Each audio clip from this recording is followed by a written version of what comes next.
Telugu news channel కు స్వాగతం సుస్వాగతం. మిత్రులారా, ఇవాళ పొద్దుగాల వార్తలు చాలా మంచి మంచి ముచ్చట్లు పట్టుకొచ్చిన.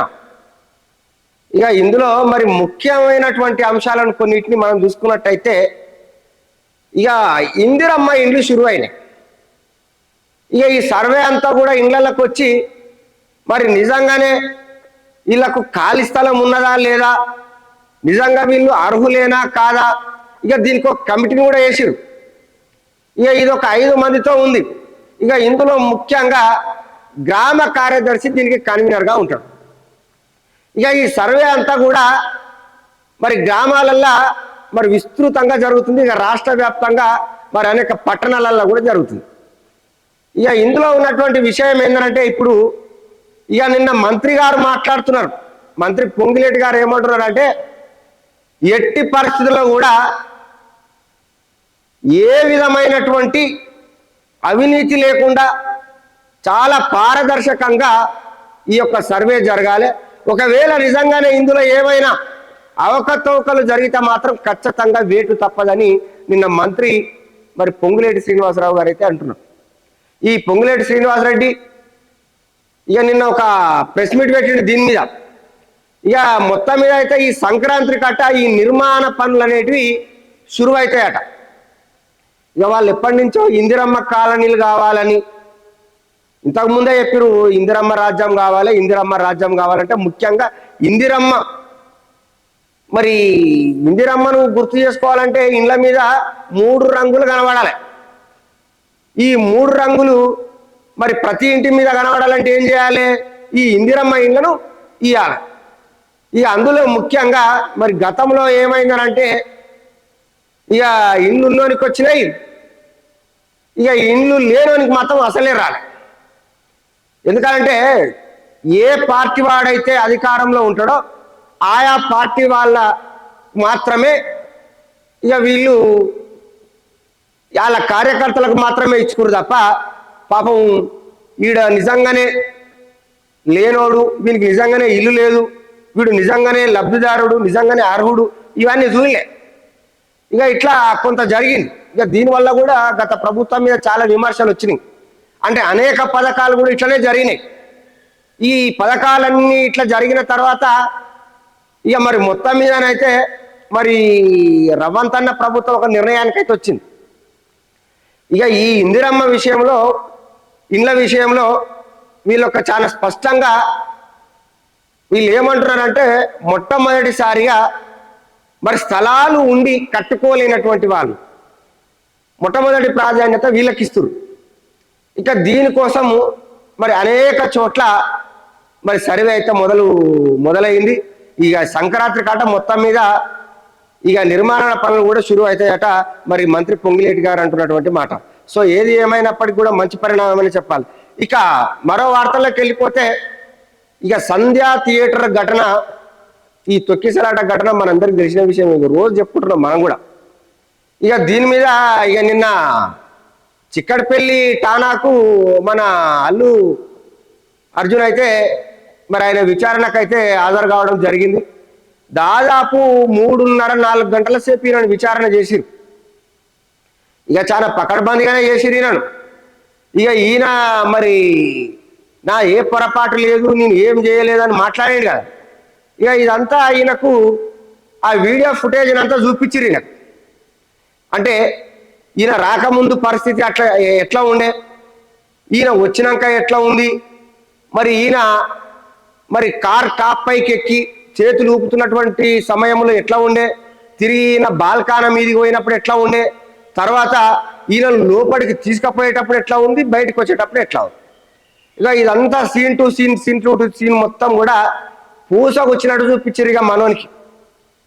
ఇక ఆ ప్రమాదానికి గల కారణాలు మరి మీరంటారా ఇంకెవరన్నా అంటారా అనేది మొత్తం మీద ఆయనకు సినిమా చూపించారు. ఇక మొత్తం ఆయన ఫుటేజ్ అంతా కూడా ఆయన ఎట్లా వచ్చిండు, ఆయన ఎట్లా పోయిండు, ఆడ ఏం జరిగింది అనేది మొత్తము ఇక మొత్తం మీద అయితే మంచి సినిమానే చూపించిరి నాకు.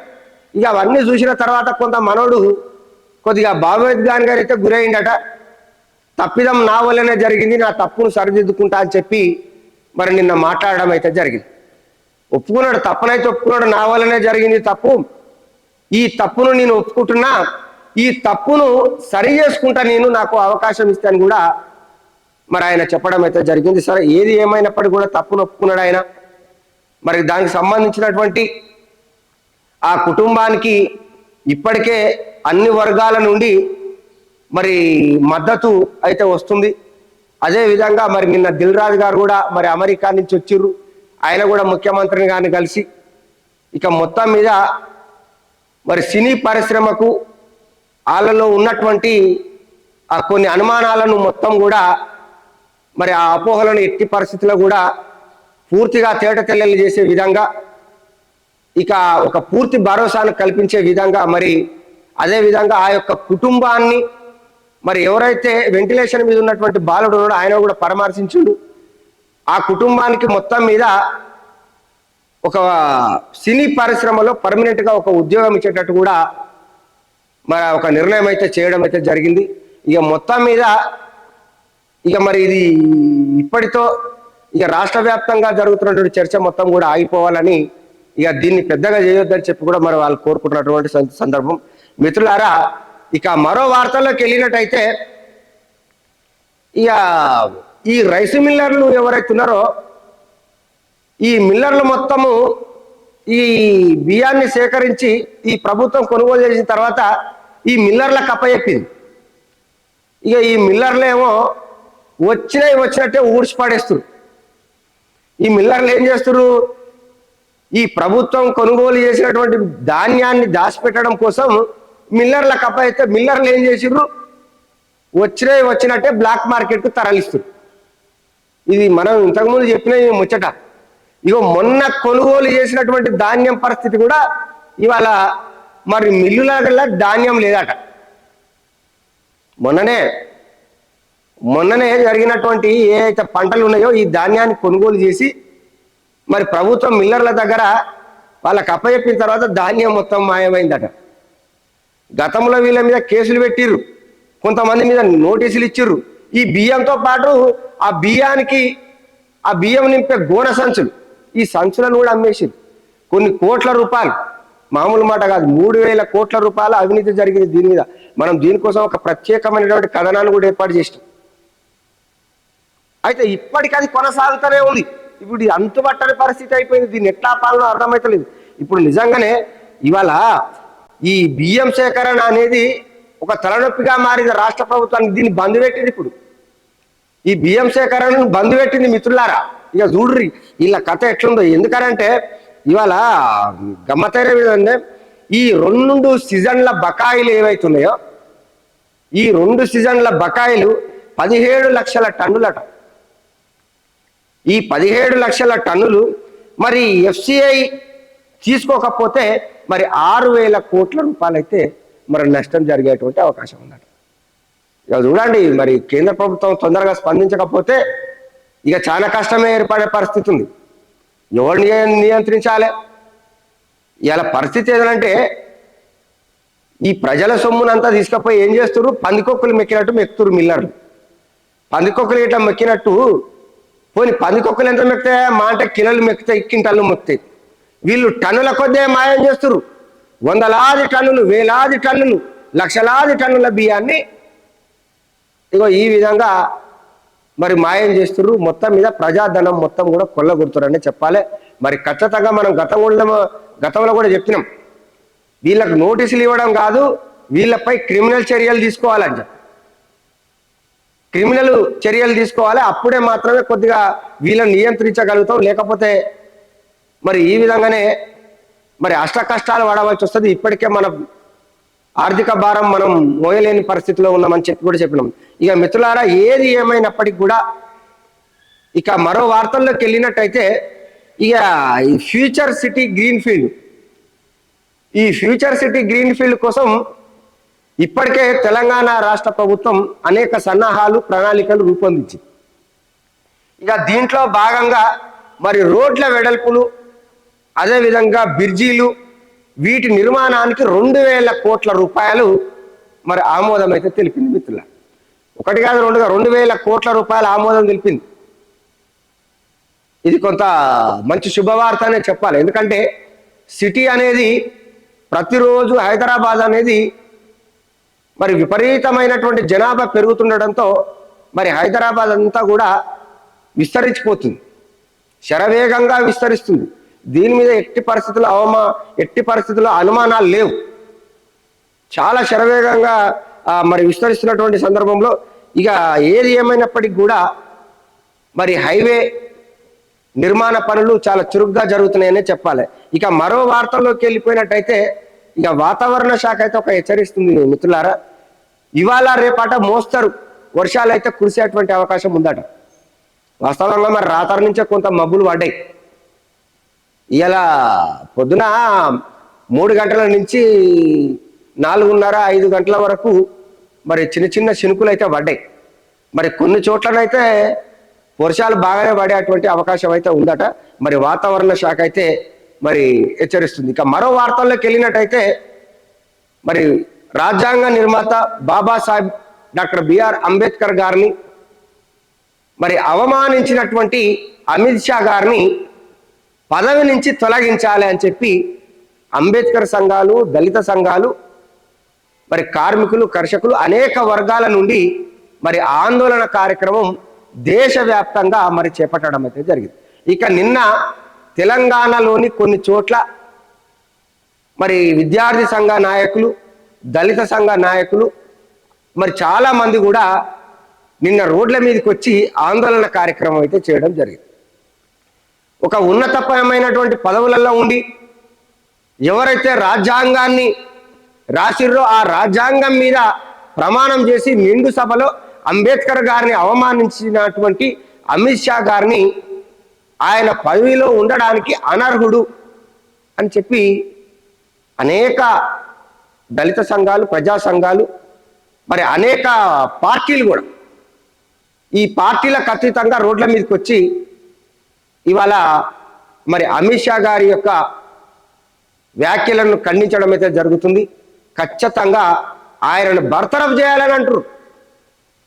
మరి ఈ ముచ్చట మీద బీజేపీ నేతలు ఎవ్వరు కూడా కనీసం మాట్లాడతలేనటువంటి పరిస్థితి. అయ్యో మా నాయకుడు తప్పు మాట్లాడిండు, నోరు జారి మాట్లాడిండు అని అనలేకపోతున్నారు. ఇక చూడాల మిత్రులు, ఎంత ప్రమాదకరమైనటువంటి విషయం ఇది అని అంటే కనీసము మా నోరు జారింది, ఏదో ఫ్లోలో వచ్చింది, అనుకోకుండా జరిగింది అని కూడా అనలేకపోతున్నారు. అనంటే అది అనడానికి ఇష్టపడతలేరనంటే వీళ్ళకు నిజంగానే అంబేద్కర్ మీద ఎంత గౌరవం ఉంది, దళితుల మీద ఎంత గౌరవం ఉంది అనేది ఇగో దీన్ని బట్టి మనకు అర్థం చేసుకోవచ్చు మిత్రులారు. ఇలా దేశం మొత్తం కూడా చూసింది, అమిత్ షా గారు మాట్లాడినటువంటి మాటలను దేశం మొత్తం చూసింది. ఇవాళ దేశంలో ఇంతమంది కేంద్ర మంత్రులు ఉన్నారు, మరి ఇంతమంది మన రాష్ట్రానికి చెందినటువంటిగా మంత్రులు ఉన్నారు, మరి ఎమ్మెల్యేలు ఉన్నారు, ఎంపీలు ఉన్నారు. దీని మీద కనీసం ఖండించే అటువంటి నాయకులు లేరు. ఎంత ఘోరమైనటువంటి విషయం అండి ఇది. అంటే మనం ఎక్కడ పోతున్నాము, మనం ఏం చేస్తున్నాము, మనం ఏడ బతుకుతున్నాము అంటే తప్పిదాన్ని తప్పని ఒప్పుకునే పరిస్థితిలో లేదు. అంటే ఇది దేశ భవిష్యత్తుకు చాలా ప్రమాదకరమైనటువంటి విషయం మిత్రులారా. కాబట్టి మరి వీటిని అన్నిటి కూడా అన్ని వర్గాల నుంచి మరి వ్యతిరేకత అయితే వస్తుంది. సో ఏది ఏమైనప్పటికీ కూడా మరి బీజేపీ తీరునైతే అందరూ తప్పుపడుతున్నారు. ఇక మరో వార్తల్లోకి వెళ్ళిపోయినట్టయితే ఇక తెలంగాణలోని వైద్య విద్యార్థులు మరి ప్రభుత్వానికి ఒక విజ్ఞప్తి చేస్తారు. ఈ వైద్య విద్యార్థులు ఎవరైతే ఉన్నారో వీళ్ళు కూడా ప్రభుత్వానికి ఒక విజ్ఞప్తి చేస్తారు. ఏంటనంటే ఇక వాళ్ళు ఏమంటారు అంటే నీటు, అదేవిధంగా పీజీ మరి మెరిట్ లిస్ట్ను ఖచ్చితంగా ప్రకటించాలి. వాళ్ళ అనడంలో తప్పే ఉందండి. ఇప్పుడు నీట్ రాసిస్తుర్రు, పీజీ, అదేవిధంగా మెరిట్, మరి ఎంత వచ్చింది అనేది వాళ్ళకి రిజల్ట్ చెప్పాలి కదా. కాబట్టి వాళ్ళు ఏమంటారు అంటే ఖచ్చితంగా ఇది ప్రకటించాలని చెప్పి కూడా వాళ్ళు కోరుకుంటున్నారు. వాళ్ళు పెద్ద గొంతమ్మలు ఏం కోరుకుంటలేరు. కాబట్టి మరి ఈ దిశగా కూడా మరి ప్రభుత్వం ఆలోచన చేయాలని మరి మనం కూడా కోరుకుంటూ ఇక మరో వార్తలోకి వెళ్ళిపోయినట్టయితే ఇక వర్గీకరణ విషయమై మరి నిన్న మందకృష్ణ మాదిగ గారు ఇక 1000 గొంతులు 1,00,000 డప్పులు అనే కార్యక్రమం అయితే చేపట్టాడు. ఇక మరి ఈ 1000 గొంతులు ఈ 1,00,000 డప్పుల కార్యక్రమంలో వర్గీకరణకు మాలలు అడ్డుపడుతున్నారు. ఆయన చాలా స్పష్టంగా చెప్తున్నాడు, వర్గీకరణకు మాలలు అడ్డుపడుతున్నారు, ఇది సమమైనటువంటిది కాదు అని చెప్పి నిన్న కొన్ని ఘాటైనటువంటి అయితే మరి విమర్శలు కూడా చేయడం జరిగింది. మొత్తం మీద వర్గీకరణ కోసం అయితే ఈ మాలలు మాదిగలు కొంత పోటాపోటీగానే మరి సభలు పెట్టుకుంటుర్రు, మరి సమావేశాలు పెట్టుకుంటుర్రు. ఇక ఈ మధ్య కాలంలో మొత్తం కూడా ఇదే అయిపోయింది. ఇక దీ విషయము ఇట్లా ఉంటుంటే ఇక అంబేద్కర్ కోసం మాత్రం మరి ఇంత అవమానకరంగా జరిగినా కానీ వీళ్ళిద్దరు కూడా సపోర్ట్ చేయకుండా నిమ్మలంగా కూసురు. ఇక అవతలవాడేమో రాజ్యాంగాన్ని మొత్తం ఉడవీకాలనేమో ఇక కొంతమంది ప్రయత్నిస్తారు. వీళ్ళు కొట్లాడుకుంటే ఏమైంది, ఇప్పుడు రాజ్యాంగాన్ని మొత్తమే, రిజర్వేషన్ల హక్కులను మొత్తమే ఇవన్నీ కూడా కాలరాసే ప్రయత్నం అయితే మరి అవతలోడు చేస్తుంది. ఇది పరిస్థితి. ఇక ఏది ఏమైనప్పటికీ కూడా ఇక మరి కేసీఆర్ గారు మరి అదే విధంగా హరీష్ రావు గారు భూపాలపల్లి మరి జిల్లా కోర్టులో ఒక కేసు విషయమై ఈ మేడిగడ్డ ఈ కేసు విషయంలో మరి వీళ్ళు హైకోర్టులో మరి పిటిషన్ వేయడంతో ఇక వీళ్ళకి కొంత ఊరట లభించింది. ఇప్పుడు మొత్తం మీద అయితే ఇక ఈ కేసును ఇంకా హైకోర్టు అయితే కొంత సస్పెన్షన్ చేసింది. ఇక ఒక రకంగా చెప్పాలంటే మరి ఇక హరీష్ రావు గారికి కేసీఆర్ గారికి కొంత ఊరట కలిగిందనే చెప్పాలి. సో మిత్రులారా, మరి ఇలాంటి అనేకమైనటువంటి మంచి మంచి ముచ్చట్లు ఎప్పటికప్పుడు ప్రత్యక్ష ప్రసారం ద్వారా అందిస్తున్నటువంటి ఉషోదయం తెలుగు న్యూస్ ఛానల్ను ఆదరించండి, ఆశీర్వదించండి. ముఖ్యంగా సబ్స్క్రైబ్ చేయండి, షేర్ చేయండి, లైక్ చేయండి. మరిన్ని విషయాలు తెలుసుకునేందుకు చూస్తూనే ఉండండి ఉషోదయం తెలుగు న్యూస్ ఛానల్.